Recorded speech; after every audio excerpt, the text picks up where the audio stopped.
خدا ان کی تعریف ہو کیونکہ وہ بھلا اور اس کی شفقت ابدی ہے۔ عزیزوں، میں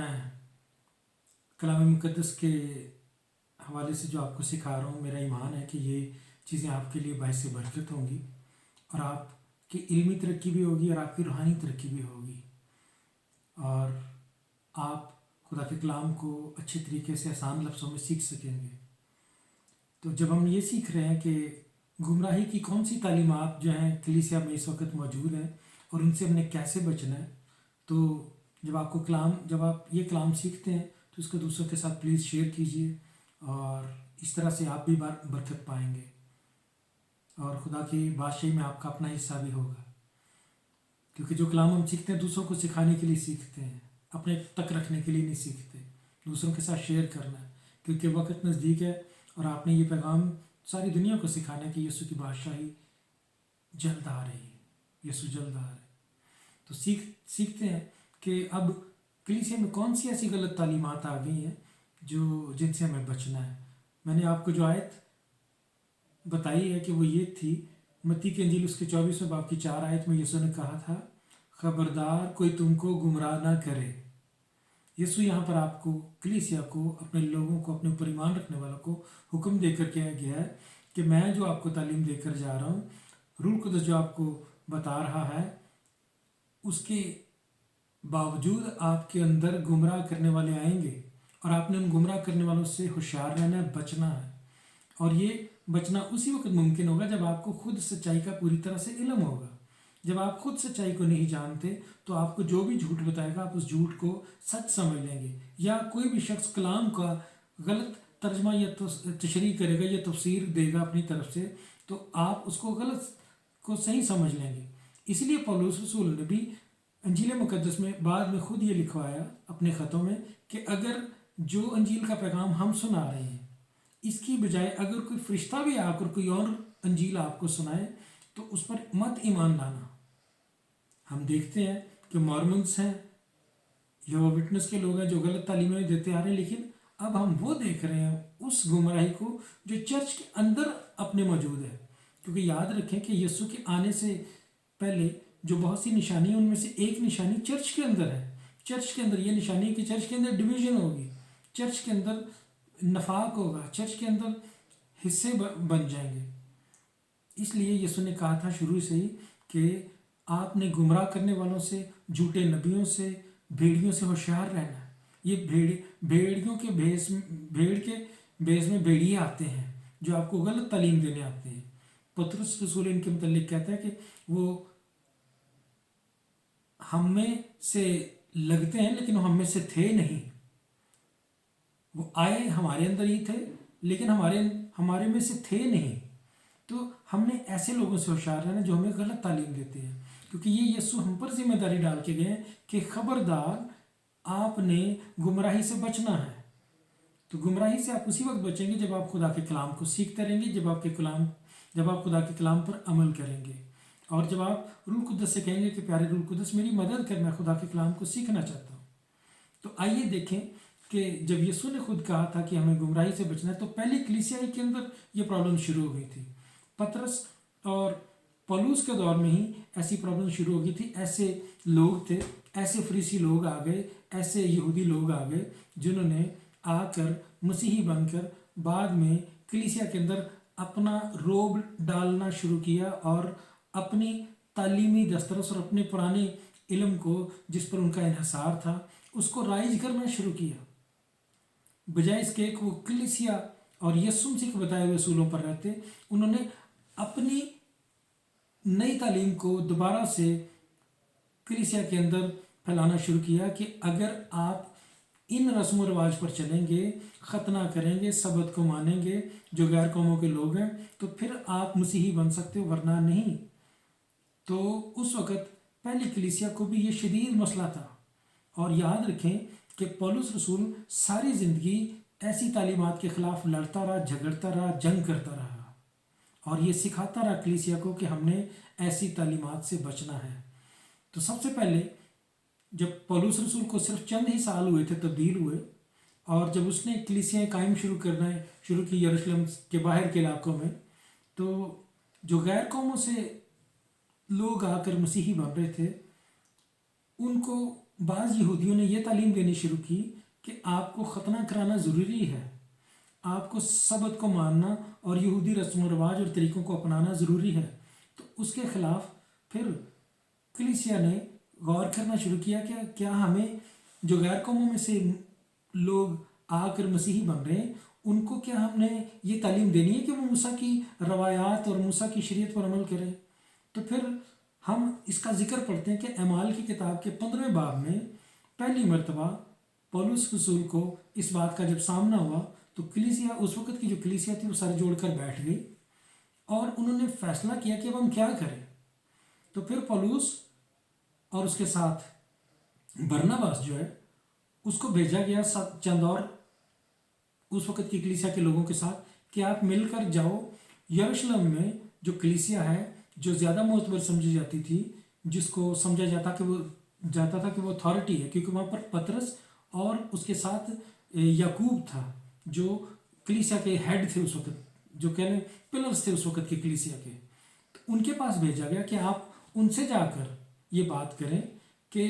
کیا ہم جو غیر قوموں میں سے لوگ مسیحی ہو رہے ہیں ان کو یہ تعلیم دیں کہ ان کو موسیٰ کی شریعت پر عمل کرنا چاہیے۔ تو پولس اور اس کے ساتھ برناباس اور چند ایک اور لوگ گئے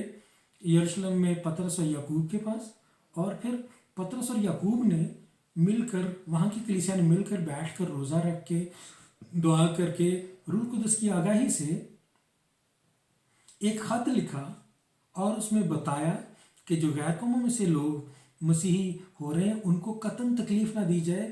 ان کو یہ بتایا جائے کہ آپ نے موسیٰ کی شریعت پر عمل کرنے کی آپ کو ضرورت نہیں ہے، موسیٰ کی شریعت کے رسم و رواج ہیں ان کو ماننے کی آپ کو ضرورت نہیں ہے۔ صرف 2 چیزوں کا بتایا گیا کہ آپ نے جو غیر معبودوں کی قربانیاں ہیں ان میں سے کچھ نہیں کھانا، اور گلا گھونٹے ہوئے جانوروں اور جانوروں کے خون سے پرہیز کرنا ہے، اس کو نہیں کھانا۔ تو صرف یہ 2 چیزیں بتائی گئی کہ آپ نے صرف ان پر عمل کرنا ہے، باقی کسی چیز پر آپ کو عمل کرنے کی ضرورت نہیں۔ اب آج ہم دیکھتے ہیں آج کی کلیسیا میں بھی دوبارہ ایسی ہی تعلیمات لوگوں کو دی جا رہی ہیں کہ آپ نے یہودی رسم و رواج اور عیدوں اور دوسری چیزوں کو ماننا ہے اور منانا ہے تو پھر آپ اصلی مسیحی بنیں گے۔ قطعاً آپ کو ایسی تعلیم کو ماننے کی ضرورت نہیں ہے، یہ جھوٹ ہے، یہ غلط ہے۔ آپ اور میں جو ہم غیر قوموں میں سے مسیحی ہوئے ہیں، ہمیں ان باتوں پر عمل کرنے کی ضرورت نہیں ہے، کیونکہ یسوع نے خود ہمیں بھی سکھایا تھا کہ میں تو خود شریعت کی تکمیل ہوں۔ اور پھر یسوع نے خود ہی یہودیوں کو بھی یہی کہا کہ دیکھیں، جب نیقودیمس یسوع کے پاس آیا، نیقودیمس ایک یہودی سردار تھا، معتبر شخص تھا، دین کا عالم تھا اس وقت کا یہودیوں میں سے۔ تو یسوع کو جب اس نے کہا کہ کیسے میں ہمیشہ کی زندگی کا وارث بنوں گا، تو یسوع نے اسے کیا کہا تھا کہ جب تک تیری نئی پیدائش نہیں ہوگی اور تجھے روح القدس کا بپتسمہ نہیں ملے گا، جب تک تو پانی اور روح سے پیدا نہیں ہوگا تو خدا کی بادشاہی میں شامل نہیں ہو سکتا۔ اب نیقودیمس کوئی غیر قوموں میں سے تھا، اس کو یسوع سے کہہ رہا ہے کہ اگر تجھے بھی میری بادشاہی میں شامل ہونا ہے، تجھے بھی خدا کی بادشاہی میں جانا ہے، تو تجھے بھی روح اور پانی سے پیدا ہونا پڑے گا، پھر تو خدا کی بادشاہی میں شامل ہو سکتا ہے۔ یعنی اگر کسی یہودی نے بھی خدا کی بادشاہی کا وارث بننا ہے تو اس کے لیے بھی یہی اور ایک ہی طریقہ ہے کہ اس کو بھی یسوع مسیح پر ایمان لانا ہوگا اور نئی پیدائش کا تجربہ حاصل ہوگا، تو پھر وہ خدا کی بادشاہی کا وارث ہو سکتا ہے۔ اسی لیے جب یسوع مسیح آسمان پر چلے گئے تو کلیسیا غیر قوموں میں سے خدا نے نجات کا دروازہ کھول دیا، اور فی الحال خدا نے ان کے دلوں کو سخت کر دیا یہودی قوم کو، کیونکہ انہوں نے یسوع کو ریجیکٹ کر دیا تھا۔ تو اب کلیسیا پہلے خدا کی بادشاہی میں شامل ہو رہی ہے، تو کلام مقدس سکھاتا ہے کہ یہودی قوم جب یسوع واپس آئے گا تو پھر اس پر ایمان لائیں گے۔ یسوع کے واپس آنے پر وہ یسوع پر ویسے ہی ایمان لائیں گے جیسے آپ اور میں ایمان لائیں، تو پھر وہ خدا کی بادشاہی میں شامل ہوں گے۔ جو یسوع مسیح کے شاگرد تھے ان کو بھی یسوع مسیح نے خود بپتسمہ دیا، انجیل مقدس میں، یوحنا کی انجیل میں یہ لکھا ہے، اور ان کو بھی یسوع نے یہی تعلیم دی کہ آپ کو پانی اور روح سے پیدا ہونا ہے، نئی پیدائش آپ کو ملنی ہے، آپ کو روح القدس کا انتظار کرنا پڑے گا۔ روح القدس کا بپتسمہ ہوگا تو پھر آپ صحیح طور سے میرے فالوور بن سکیں گے اور خدا کی بادشاہی کے وارث بن سکیں گے۔ اس لیے یسوع مسیح نے کہا کہ جب تک عالم بالا سے تمہیں قوت کا لباس نہ ملے تو تم یروشلم میں ٹھہرے رہو اور پھر اس کے بعد جا کے انجیل کی منادی کرنا۔ تو ہم دیکھتے ہیں کہ پہلی کلیسیا کو بھی جب یہ معاملہ درپیش آیا تو میں نے بتایا کہ اعمال کی کتاب 15 باب میں اس کا پورا ایک چیپٹر لکھا ہوا ہے، تو ہم اس کو پڑھتے ہیں کہ پولس رسول اور برناباس جب گئے تو وہاں پر ان کو پطرس اور یعقوب نے کیا صلاح دی، کیا رائج کیا اور کیا کہا کہ غیر قوموں نے کیا کرنا ہے۔ تو پڑھتے ہیں ہم اس کو۔ دیکھیں اعمال کی کتاب 15 باب کی اس کی پہلی آیت میں پڑھتا ہوں۔ پھر بعض لوگ یہودیہ سے آ کر بھائیوں کو تعلیم دینے لگے کہ اگر موسیٰ کی رسم کے موافق تمہارا ختنہ نہ ہو تو تم نجات نہیں پا سکتے۔ پس جب پولس اور برناباس کی ان سے بہت تکرار اور بحث ہوئی تو کلیسیا نے یہ ٹھہرایا کہ پولس اور برناباس اور ان میں سے چند شخص اس مسئلہ کے لیے رسولوں اور بزرگوں کے پاس یروشلم کو جائیں۔ پس کلیسیا نے ان کو روانہ کیا اور وہ غیر قوموں کے رجوع لانے کا بیان کرتے ہوئے فینکے اور سامریا سے گزرے سب بھائیوں کو بہت خوش کرتے گئے۔ جب یروشلم میں پہنچے تو کلیسیا اور رسول اور بزرگ ان سے خوشی کے ساتھ ملے اور انہوں نے سب کچھ بیان کیا جو خدا نے ان کی معرفت کیا تھا، مگر فریسیوں کے فرقہ میں سے جو ایمان لائے تھے ان میں سے بعض نے اٹھ کر کہا کہ ان کا ختنہ کرانا اور ان کو موسیٰ کی شریعت پر عمل کرنے کا حکم دینا ضرور ہے۔ پس رسول اور بزرگ اس بات پر غور کرنے کے لیے جمع ہوئے اور بہت بحث کے بعد پطرس نے کھڑے ہو کر ان سے کہا، اے بھائیو، تم جانتے ہو کہ بہت عرصہ ہوا جب خدا نے تم لوگوں میں سے مجھے چنا کہ غیر قومیں میری زبان سے خوشخبری کا کلام سن کر ایمان لائیں، اور خدا نے جو دلوں کی جانتا ہے ان کو بھی ہماری طرح روح القدس دے کر ان کی گواہی دی اور ایمان کے وسیلہ سے ان کے دل پاک کر کے ہم میں اور ان میں کچھ فرق نہ رکھا۔ پس اب تم شاگردوں کی گردن پر ایسا جوا رکھ کر جس کو نہ ہمارے باپ دادا اٹھا سکتے تھے نہ ہم، خدا کو کیوں آزماتے ہو؟ حالانکہ ہم کو یقین ہے کہ جس طرح وہ خداوند یسوع کے فضل ہی سے نجات پائیں گے اسی طرح ہم بھی پائیں گے۔ پھر ساری جماعت چپ رہی اور پولس اور برناباس کا بیان سننے لگی کہ خدا نے ان کی معرفت غیر قوموں میں کیسے کیسے نشان اور عجیب کام ظاہر کیے۔ جب وہ خاموش ہوئے تو یعقوب کہنے لگا کہ اے بھائیو میری سنو۔ شمعون نے بیان کیا کہ خدا نے پہل غیر قوموں پر کس طرح توجہ کی تاکہ ان میں سے اپنے نام کی ایک امت بنا لے، اور نبیوں کی باتیں بھی اس کے مطابق ہیں۔ چنانچہ لکھا ہے کہ ان باتوں کے بعد میں پھر آ کر داؤد کے گرے ہوئے خیمہ کو اٹھاؤں گا اور اس کے پھٹے ٹوٹے کی مرمت کر کے اسے کھڑا کروں گا، تاکہ باقی آدمی یعنی سب قومیں جو میرے نام کی کہلاتی ہیں خدا ان کو تلاش کرے۔ یہ وہی خداوند فرماتا ہے جو دنیا کے شروع سے ان باتوں کی خبر دیتا آیا ہے۔ پس میرا یہ فیصلہ کہ جو غیر قوموں میں سے خدا کی طرف رجوع ہوتے ہیں ہم ان کو تکلیف نہ دیں، مگر ان کو لکھ بھیجیں کہ بتوں کی مکروہات اور حرام کاری اور گلا گھونٹے ہوئے جانوروں اور لہو سے پرہیز کریں، کیونکہ قدیم زمانہ سے ہر شہر میں موسیٰ کی توریت کی منادی کرنے والے ہوتے چلے آئے ہیں اور وہ ہر سبت کو عبادت خانوں میں سنائی جاتی ہیں۔ آگے 22ویں آیت میں لکھا ہے، اس پر رسولوں اور بزرگوں نے کلیسیا سمیت مناسب جانا کہ اپنے میں سے چند شخص چن کر پولس اور برناباس کے ساتھ انطاکیہ کو بھیجے، جو یہودا کو جو برسبا کہلاتا ہے اور سلاس کو، کہ یہ شخص بھائیوں میں مقدم تھے۔ اب یہاں پر خاص غور کرنے کی بات ہے کہ یروشلم کی کلیسیا نے، رسولوں نے، پطرس نے، یعقوب نے اور باقی رسولوں نے مل کر یہ سوچا کہ خالی ہم پولس اور برناباس کو یہ کہہ کے بھیج دیں کہ جی ٹھیک ہے ہم نے آپ کو یہی کہا ہے کہ آپ نے ایسے ہی کرنا ہے، تو وہاں کی کلیسیا کہہ سکتی کہ ہو سکتا ہے کہ یہ اپنے پاس سے کہہ رہے ہیں۔ پولس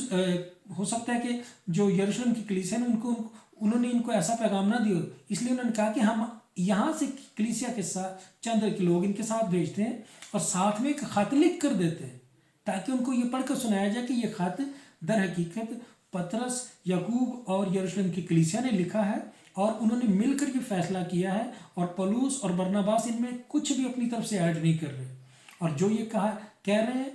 اس کے ساتھ ہم خط کے ساتھ ساتھ اپنے یہاں سے آدمی بھیج رہے ہیں تاکہ ان کو بتایا جائے کہ جو بات یہ کہہ رہے ہیں یہ بالکل سچ کہہ رہے ہیں، اور یروشلم کی کلیسیا نے ایسا ٹھہرایا ہے۔ اس لیے انہوں نے 23 میں لکھا ہے، اور ان کے ہاتھ یہ لکھ بھیجا کہ انطاکیہ اور سوریا اور کلکیہ کے رہنے والے بھائیوں کو جو غیر قوموں میں سے ہیں، رسولوں اور بزرگ بھائیوں کا سلام پہنچے، چونکہ ہم نے سنا ہے کہ بعض نے ہم میں سے جن کو ہم نے حکم نہ دیا تھا وہاں جا کر تمہیں اپنی باتوں سے گھبرا دیا اور تمہارے دلوں کو الٹ دیا۔ اسی لیے ہم نے ایک دل ہو کر مناسب جانا کہ بعض چنے ہوئے آدمیوں کو اپنے عزیزوں برناباس اور پولس کے ساتھ تمہارے پاس بھیجیں۔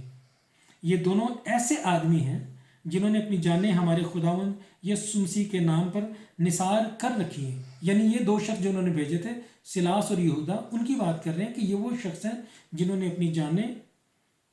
ہمارے خداوند یسوع مسیح کے نام پر نثار کر رکھی ہیں۔ چنانچہ ہم نے یہودا اور سلاس کو بھیجا ہے، وہ یہی باتیں زبانی بھی بیان کریں گے، کیونکہ روح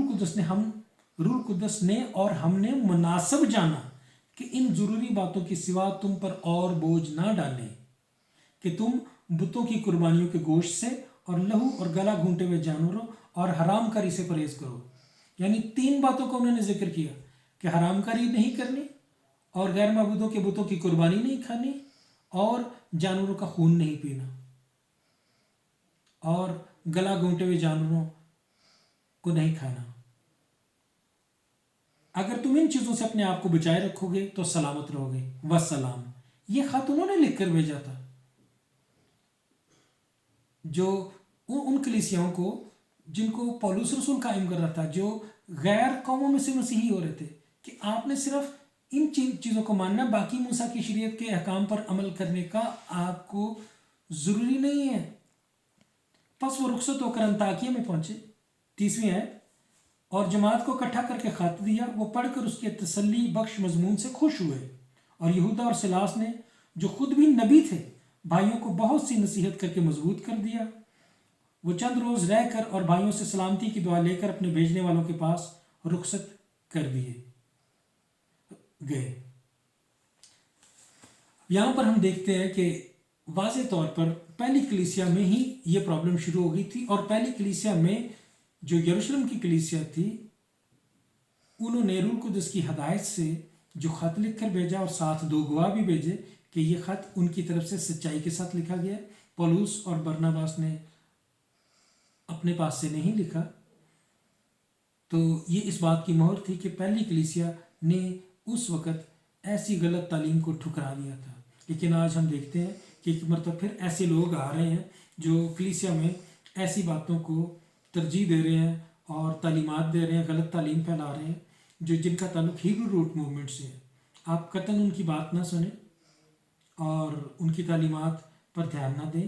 اور جو کلام مقدس سکھاتا ہے اس پر دھیان دیں۔ یاد کریں کہ پولس رسول تیموتھیوس کو بھی یہ لکھتا ہے کہ تو ان بے انتہا نسب ناموں کو جو بہت غیر ضروری باتیں ان کی طرف دھیان نہ دے۔ اور پھر وہ دیکھیں غلطیوں کے خط میں کلسیوں کا خط اس کی دوسرے باب کی 8ویں آیت میں کہتا ہے، خبردار کوئی شخص تم کو اس فلسفی اور لا حاصل فریب سے شکار نہ کرے جو انسانوں کی روایت اور دنیوی ابتدائی باتوں کے موافق ہیں، نہ کہ مسیح کے موافق۔ پھر رومیو کے خط اس کے تیسرے باب کی 20ویں آیت میں کیا لکھا ہے کہ کوئی شخص شریعت کے اعمال سے خدا کے حضور راستہ باز نہیں ٹھہرے گا، اس لیے کہ شریعت تو صرف گناہ کی پہچان کروانے کے لیے آئی تھی۔ تو شریعت کے وسیلہ سے کوئی شخص جو ہے نا وہ راست باز نہیں بن سکتا، کیونکہ شریعت آپ پر حکموں کو لاتی ہے۔ انسان شریعت کے اعمال کے بغیر ایمان سے راست باز ٹھہرتا ہے۔ رومیو کی کتاب اس کے 23 باب کی 28ویں آیت کہتی ہے کہ انسان شریعت کے اعمال کے بغیر ایمان سے راست باز ٹھہرتا ہے۔ اور پھر غلطیوں کے خط اس کے 3 باب کی 24ویں اور 25ویں آیت میں لکھا ہے، پس شریعت مسیح کے پہنچانے کو ہمارا استاد بنی تاکہ ہم ایمان کے سبب سے راست باز ٹھہریں، مگر جب ایمان آ چکا تو ہم استاد کے ماتحت نہ رہے۔ غلطیوں کے خط میں